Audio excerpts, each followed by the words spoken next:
এই সুপ্রিয়া কি করছো? চপ ভাজছি পূজা দি। কেন দোকানে চপ আর খাবা না নাকি? একদিন চপ খেয়েছি কিনে, হ্যাঁ। ওই চপ মানুষে খায়, চপে যদি আলুই না থাকলো তো চপ খেয়ে আমার লাভ কি?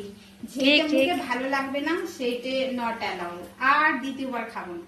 আচ্ছা বুঝেছো? ওই আমাদের টোটো স্ট্যান্ড থেকে চপ নিয়ে এসেছিলাম। হ্যাঁ। বাবারে উপরে চিকন চাকুন আর ভিতরে ভস্কা বেগুন, ওই চপ মানুষে খায় না না, আর কোনোদিন কিনবো না। ওরকম চাউমিন দোকান থেকে চাউমিন নিয়ে এসেছি, ছেলেকে দিয়েছি, ছেলে চাউমিন খাচ্ছে, চাউমিনের সাথে গাজর খাচ্ছে। আর কোনোদিন কিনবো না, যেখানে বেতাল দেখবো সেই দোকান আর দ্বিতীয়বার দেখি তোমার চপে আলু আছে দেখি। চপে আলু মানে কেজি কেজি আলু দিয়েছে, এই দেখো না। একটা চপ খাবে তো মন জুড়িয়ে যাবে, বুঝেছো?